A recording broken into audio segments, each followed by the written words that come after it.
आदाब नमस्कार, मैं शाहिद उमर। स्वागत है आप सभी का सियासत टीवी के साउथ इंडिया एक्सप्रेस में। आइए देखते हैं मुख्य समाचार। शमशाबाद नगर पालिका में भाजपा को झटका देते हुए वरिष्ठ नेता कोलानू प्रदीप रेड्डी और उनके अनुयायियों ने पार्टी से इस्तीफा दे दिया और बीआरएस में शामिल हो गए। औपचारिक प्रवेश तेलंगाना भवन में बीआरएस के कार्यकारी अध्यक्ष केटी रामाराव ने कराया और उनकी मौजूदगी में बीआरएस पार्टी का पट्टा पहनाते हुए खुद केटीआर ने प्रदीप रेड्डी का पार्टी में स्वागत किया। बीआरएस नेता पैटौला कार्तिक रेड्डी भी उपस्थित थे। इस अवसर पर बोलते हुए रामाराव ने कहा कि शमशाबाद में प्रदीप रेड्डी की मजबूत सार्वजनिक सद्भावना और समर्थन पार्टी के आधार को मजबूत करेगा। प्रदीप रेड्डी के साथ बड़ी संख्या में उनके समर्थक भी बीआरएस में शामिल हुए।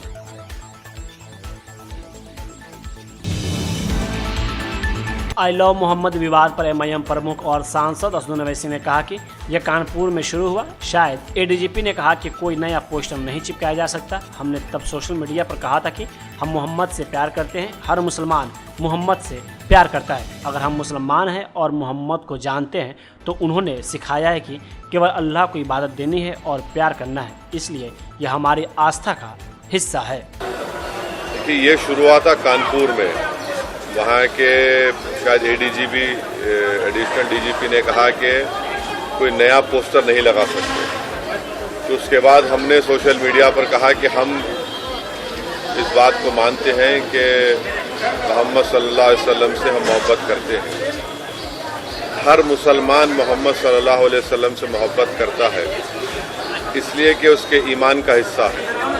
अगर हम मुसलमान हैं और अगर हम अल्लाह को जानते हैं तो वो मोहम्मद सल्लल्लाहु अलैहि वसल्लम ने हमको सिखाया है कि अल्लाह है जो ज़मीन व आसमान का खालिक है, तुम इसकी इबादत करो, किसी और की मत करो।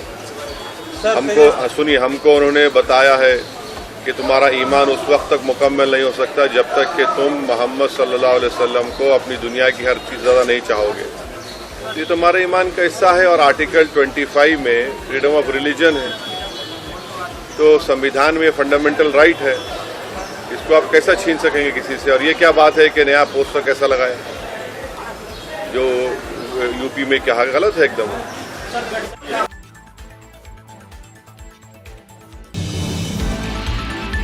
बीआरएस विधायक हरीश राव ने राशन डीलरों के कमीशन में बढ़ोतरी की मांग को लेकर चल रहे धरने को पूरा समर्थन दिया। राशन डीलरों के एक प्रतिनिधिमंडल ने हरीश राव से मुलाकात की और इस बात पर प्रकाश डाला कि कांग्रेस सरकार अपने चुनाव पूर्व वादों को पूरा करने में विफल रही है। कांग्रेस ने राशन डीलरों को 5,000 रुपये मानसिक मानदेय और कमीशन में बढ़ोतरी का आश्वासन दिया था। हालांकि अब तक कोई कार्रवाई नहीं होने पर राशन डीलर विरोध प्रदर्शन पर उतर आए हैं। इस मुद्दे पर बोलते हुए हरीश राव ने कहा कि कांग्रेस सरकार ने अपनी कोई भी प्रतिबद्धता पूरी नहीं की है। उन्होंने कहा, चुनाव से पहले पार्टी ने समाज के हर वर्ग को सपने दिखाए, लेकिन सत्ता में आने के बाद उसने उन लोगों को धोखा दिया जिन्होंने उसे वोट दिया था। आज राशन डीलर अपनी आजीविका के लिए संघर्ष कर रहे हैं। उन्होंने कहा कि कांग्रेस के 22 महीने के शासनकाल के बावजूद राशन डीलरों से किया गया कोई भी वादा पूरा नहीं किया गया है। बीआरएस सरकार के समर्थन को याद करते हुए हरीश राव ने कहा कि 2023 में राशन डीलरों को सचिवालय में बुलाया गया था, उनकी समस्याओं को सुना गया था और प्रति मीट्रिक टन उनका कमीशन 900 रुपये से बढ़ाकर 1,400 रुपये कर दिया गया था।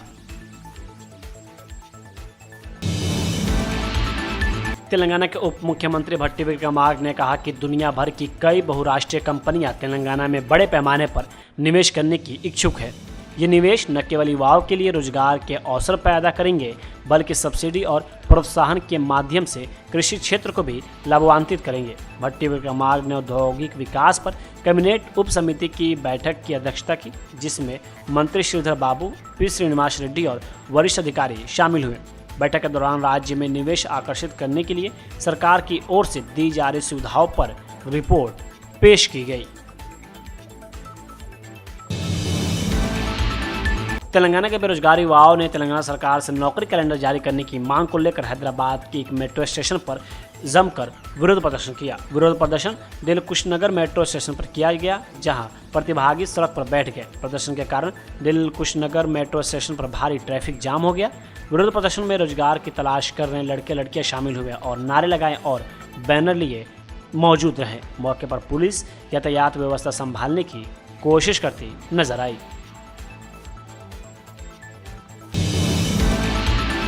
बीआरएस के कार्यकारी अध्यक्ष के टी रामाराव ने राज्य के किसानों से मुंह मोड़ने के लिए कांग्रेस सरकार पर कड़ा प्रहार किया और भाजपा पर देश के लोगों को धोखा देने का आरोप लगाया। उन्होंने शिक्षित युवाओं से आह्वान किया है कि वे राजनीति में आए और दोनों पार्टियों को सबक सिखाकर होश में लाए। आज तेलंगाना भवन में करीमनगर के डॉक्टर दंपत्ति डॉक्टर ओंटेला रोहित रेड्डी और वरिष्ठ स्त्री रोग विशेषज्ञ डॉक्टर गोगुला गौतमी रेड्डी का पार्टी में स्वागत करते हुए रामाराव ने कहा कि मुख्यमंत्री ए रेवंत रेड्डी ने पुराने दिनों को वापस लाने का वादा किया था और उन्होंने केवल किसानों के लिए आंसू लाए हैं। उन्होंने कहा कि किसान घोषणा पत्र के तहत बड़े बड़े वादे करने वाले राहुल गांधी राज्य में किसानों की दुर्दशा पर चुप रहे हैं। उन्होंने सरकार के बेशरम आचरण के सबूत के रूप में हाल ही में सूर्यापेट में यूरिया की मांग कर रहे किसानों पर पुलिस हमले का हवाला दिया। उन्होंने कहा कि क्या यह मोहब्बत का दुकान है जिसका वादा राहुल गांधी ने किया था। उन्होंने इस मुद्दे को राज्य SC ST और मानवाधिकार आयोग के समक्ष उठाने की कसम खाई। बीआरएस के कार्यकारी अध्यक्ष को लगा कि भाजपा के नेतृत्व वाला केंद्र अलग नहीं है। उन्होंने कहा कि प्रधानमंत्री मोदी ने GST स्लैब के माध्यम से 8 वर्षों में लोगों से 15 लाख करोड़ रुपए लूटे और अब बिहार चुनाव से पहले उन्हें कम कर रहे हैं जैसे कि वह कोई एहसान कर रहे हों। कि कांग्रेस के सर्वश्रेष्ठ नेता हैं और लीडर ऑफ ऑपोजिशन हैं, उनको एक सवाल का जवाब देना पड़ेगा। बार बार कहते रहते हैं कि मोहब्बत का दुकान होगा जहां कहीं भी कांग्रेस की सरकार होगी। कांग्रेस की सरकार यहाँ तेलंगाना में एक अजीबोगरीब माहौल आज पूरे यहाँ जनता को और ख़ास हमारे किसान भाइयों को दिखा रहा है। एक नहीं दो नहीं बल्कि आज अब तक 4 बार पुलिस ने हमला किया यूरिया मांगने वाले किसानों पे। और जब किसान हड़ताल पे बैठे, एक ट्राइबल फार्मर को, ट्राइबल किसान लड़के को कल उसको घर से उठा के उसके बीवी को, उसकी मिसेस को गाली देते हुए उनको वहाँ से उठा के फिर पुलिस स्टेशन ले गए। वहाँ पे 3rd डिग्री टॉर्चर किया और वो बच्चा आज चलने के हालत में नहीं है। तो राहुल जी से मैं पूछना चाहता हूँ, क्या यही है आपकी मोहब्बत की दुकान, जहाँ ना प्रोटेस्ट के लिए कोई जगह है, ना कोई किसान को कंप्लेंट शिकायत तक करने की जगह है? ऐसी हुकूमत जिसको यहाँ की हुकूमत कहती है इंदिरम्मा राज्यम, इंदिरा जी की राज्यम, तो हम याद दिलाना चाहते हैं ये तो इंदिरम्मा राज्यम ही लग रहा है। क्योंकि इमरजेंसी के दौरान जो एक माहौल था, एक खौफनाक, एक भयानक माहौल जो था, फिर एक बार आज तेलंगाना में देखने को मिल रहा है। सारे हमारे किसान भाई देख रहे हैं, सारे तेलंगाना की जनता देख रही है कि कांग्रेस की हुकूमत किस कदर आज किसानों के साथ बेसिकली इंसल्ट कर रही है उनकी, और किस कदर उनके साथ नाइंसाफ़ी कर रही है।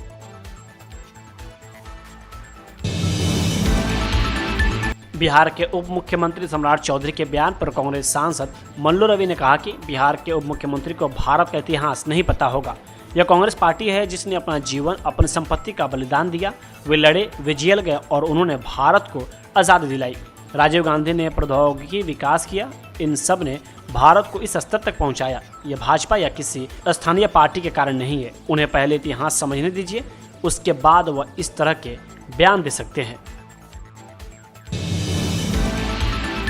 AIMIM चीफ असदुद्दीन ओवैसी ने बिहार की सियासत को लेकर बड़ा बयान दिया है। उन्होंने कहा कि ऑल इंडिया मजलिस इत्तेहादुल मुस्लिमीन पर अक्सर आरोप लगाया जाता है कि वह गठबंधन नहीं करना चाहती, लेकिन यह सच नहीं है।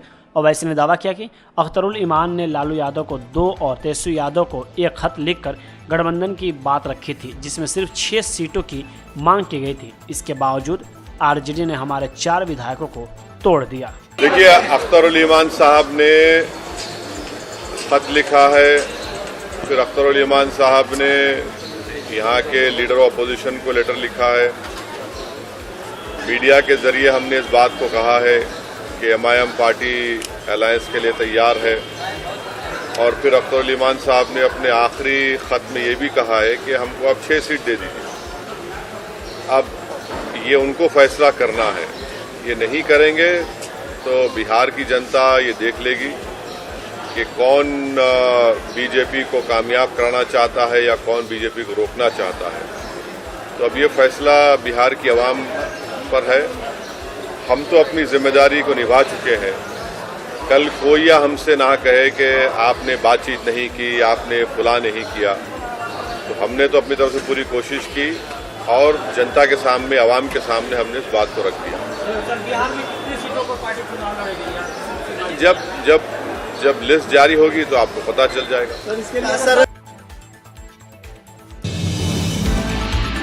आंध्र प्रदेश सरकार ने आज तेजी से निष्पादन, उच्च गुणवत्ता मानकों और व्यापक स्वास्थ्य देखभाल पहुंच के लिए 10 मेडिकल कॉलेजों को चालू करने के लिए सार्वजनिक निजी भागीदारी मॉडल की घोषणा की है।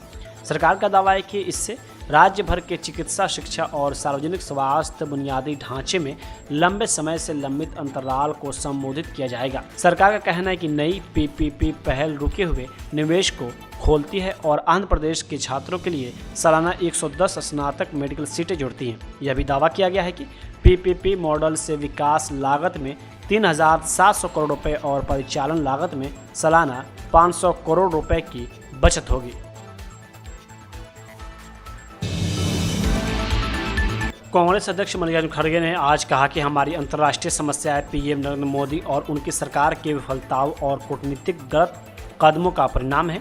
जिन लोगों पर प्रधानमंत्री मेरे मित्र होने का दावा करते हैं, वे अब भारत को कई संकटों में डाल रहे हैं। अंतर्राष्ट्रीय स्तर पर हमारे मुसीबतें नरेंद्र मोदी और उनकी सरकार की नाकामी और कूटनीतिक विफलता का नतीजा है। प्रधानमंत्री जिनको मेरे दोस्त बताकर ढिंढोरा पीटते हैं, वही दोस्त आज भारत को अनेकों संकटों में डाल रहा है। आज जब हमारे वोटर लिस्ट से आधिकारिक रूप से छेड़छाड़ किया जा रहा है, तो आवश्यक है कि हम लोकतंत्र की जननी बिहार में अपनी एक्सटेंडेड CWC की मीटिंग आयोजित करके इस देश के लोकतंत्र और संविधान को बचाए रखने के अपनी प्रतिज्ञा को पुनः